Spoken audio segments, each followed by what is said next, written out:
ஆத்மாவை புடிச்ச வரும்போது ராடியில மாட்டி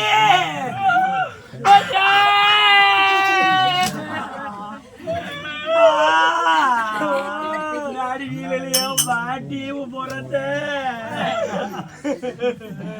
கூட்டிட்டு சொன்னார். எனக்கு தசை கொடுத்து நாசமா போனவனே. ஐயோ என் புருஷனுக்கு ஏதாவது ஆயிடுச்சுன்னு நான் அப்படியே பக்கம் அடிச்சுக்கிறேன். அறிவியல மாற்றத்தான் கைது கைக்கிட்டார்.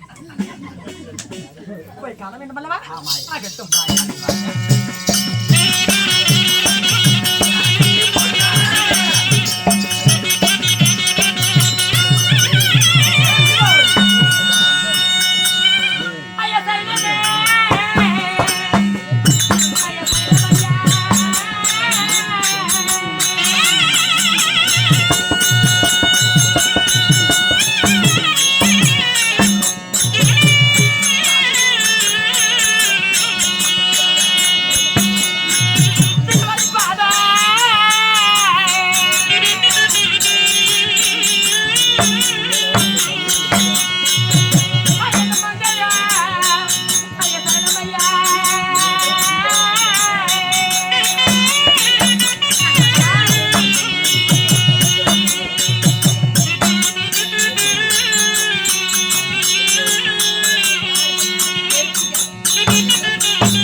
பணிந்து வருகின்றேன்.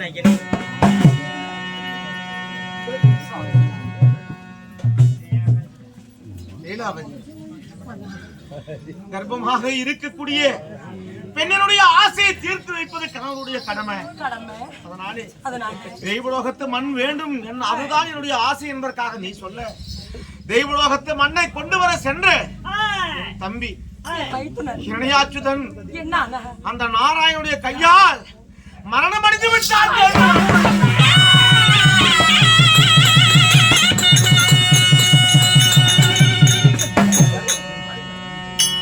பிறந்து கூட்டு பால் கொண்டு சேர பிறந்து சேர்ந்து பால் கொண்டு என் ஒரே தம்பி ஹிரண்யாட்சுதனை அநியாயமாக கொண்டு மடித்து விட்டான். அந்த பாவி சொன்னாலும் அந்த மும்மூர்த்தி தேவர்கள் ஒருவன் என்ற தலைகடத்தில் இருக்கின்றாரே அந்த நாராயணன், அந்த பேடி பையன் பன்றி அவதாரமானது எடுத்து என் தம்பியை கொண்டு பிடித்திருக்கின்றான். விடமாட்டேன். அதனாலே என் தம்பியை கொண்டு சந்தோஷம் அடைந்த அந்த தேவன் அத்தனை பேரையும் சிறைபிடித்து சித்திரவதை செய்ய போகிறேன். ஒரே ஒரு தம்பி அல்லவா, கூட பிறந்து கூட்டு பால் கொண்டு சேர பிறந்து சேர்ந்து பால் கொண்டவன். இனிமேல் நான் சேர்ந்து பிறக்க முடியுமா? இனிமேல் என் தம்பியை பார்த்து நான் தம்பி என்று அழைக்க முடியுமா? அவன் தான் என்னை பார்த்து அண்ணா என்று இனிமேல் என்னை அழைக்க முடியுமா? அதனாலே விடமாட்டேன். என் தம்பியை கொண்டவனை பழிக்கு பழி, வஞ்சத்திற்கு வஞ்சம், ரத்தத்திற்கு ரத்தம் தீர்த்தே ஆக வேண்டும். அதனாலே தேவர்களை நான் அத்தனை பேரையும் சிறைபிடித்து சித்திரவதை செய்ய வேண்டும் என்றால் நான் கடுமையான தபத்தை செய்ய வேண்டும். உலகத்தை படைக்கக்கூடிய தொழிலை மேற்கொண்ட ஒன்னானப்பட்ட அந்த பரம கடவுள், அதாவது ஒன்னானப்பட்டு அந்த நான்முகம் படைத்த பிரம்ம கடவுளை நோக்கி கடுமையான தவத்தை செய்ய போகிறேன்.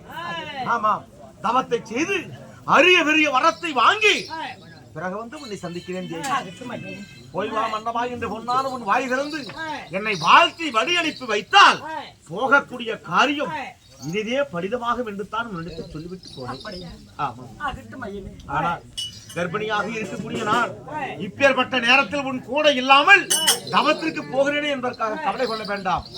சீக்கிரத்தில் தவத்தை செய்து வரத்தை பெற்று உன்னை வந்து மீண்டும் சந்திக்கின்றேன். ஐயா போய் பாரு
வருகிறேன்.